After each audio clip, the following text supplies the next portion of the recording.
Hi, it's Dr. Mercola. And with this epidemic, I thought many of you would be interested in learning more about the World Health Organization that declared this to be a pandemic. Wouldn't it be intriguing to find some interesting connections here? Well, let's jump into it. So the World Health Organization is actually a specialized agency within the United Nations, and it was established in 1948 to ostensibly further international cooperation for improved public health conditions. It was given a broad mandate under its constitution to promote the attainment of the highest possible level of health by all peoples. In this article that accompanies this video, I will show, and if you're not on the page, just go to Mercola.com and type in World Health Organization and it should come up. But in this article, I'm going to show you how WHO is beyond conflicted, and because of its existing funding, absolutely fails to complete its initial mandate, but even worse, serves as corporate masters and effectively is destroying the health of the world. Now, you might recall that WHO is the organization that released a statement in September of last year that they had worked with Facebook to curb vaccine misinformation and essentially usurped free speech and accountable democracy in America. And that usurping is still going on to this very day. Now, interestingly, on June 11, 2009, the World Health Organization declared a global pandemic of novel influenza virus A, which is also called H1N1 or swine flu. And they facilitated the rapid development of a vaccine, and within months, cases of disability and death from the H1N1 vaccine were reported in various parts of the world. Now, the CDC estimates that in the US from April 12, 2009 to April 10th, 2010, essentially a year, there was nearly 61 million cases of swine flu, 274,000 hospitalizations, and 12,469 deaths, which interestingly is a 0.02% infection fatality rate. So interestingly, a joint investigation by the British Medical Journal and the Bureau of Investigative Journalism uncovered some serious conflicts of interest between the WHO, who proposed heavy vaccinations, and the pharmaceutical companies that actually created them. Now, their joint investigation report explains that the WHO profited immensely from the scare tactics they used to promote the use of swine flu vaccine. Creating mass hysteria was the WHO's Emergency Advisory Committee's goal. The WHO told the world that up to 7 million people could die without the vaccines that they were pushing. So the WHO's advisory panel was absolutely filled with members who were absolutely conflicted and highly connected to the pharmaceutical companies, and they had massive vested interest in both antiviral and flu vaccines.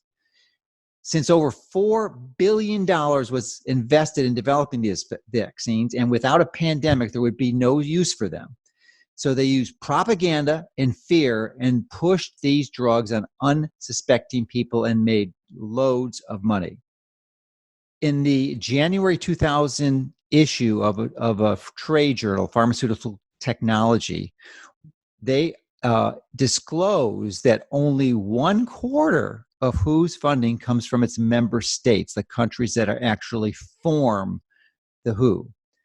So the remaining 75% of its income, WHO's income, comes from voluntary contributions. And guess what?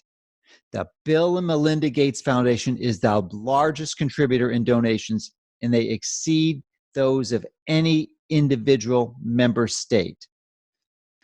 Now, it's also interesting, and many people are not aware of this, but a large number of people are, that last year in October, the Johns Hopkins Center for Health Security hosted a pandemic tabletop exercise called Event 2001 that just happened to focus on coronavirus, just happened to focus.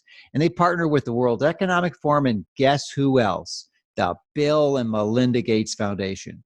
Now, interestingly, in response to this current pandemic declared by the World Health Organization, they came out and made a statement, and they just wanted to clarify that the Center for Health Security and Partners did not make a prediction during their tabletop exercise. For the scenario, they moderated or they modeled a fictional coronavirus pandemic, but they explicitly stated that it was not a prediction. Imagine that. Instead, the exercise served to highlight preparedness and response challenges that would likely arise in a very severe pandemic. And they were not predicting that the SARS-CoV-2 epidemic would kill 65 million people. So isn't it interesting that they had this pandemic literally months before it was released into the world population? I'm sure it's just a coincidence. Now, Bill Gates, when he was running Microsoft, was generally perceived as one evil guy, and many people still perceive him as that, but certainly not the majority of the population, because he is smart, there's no question, and he spun off a philanthropic effort and essentially donated most of his money to his foundation. Now, his foundation, interestingly, donates his money to a trust, and the trust legally can invest in a wide variety of stocks. And guess what type of stocks he's investing in? Things like Coca-Cola, Walmart, Walgreens, a large multinational pharmaceutical drug retailer, and two of the world's largest TV companies. Additionally, approximately a quarter of the Gates Foundation Trust assets are invested in Berkshire Hathaway from Warren Buffett. And this holding company owns $17 billion shares in Coca-Cola and $29 billion in Kraft Heinz, another of the world's 10 largest food companies. And isn't it interesting that almost all the restaurants in the United States are currently closed except for the fast food restaurants? So if you hear any announcements from the World Health Organization, you have to know who their primary funder is, the Bill and Melinda Gates Foundation. And they are not out to protect yours or the world's public health.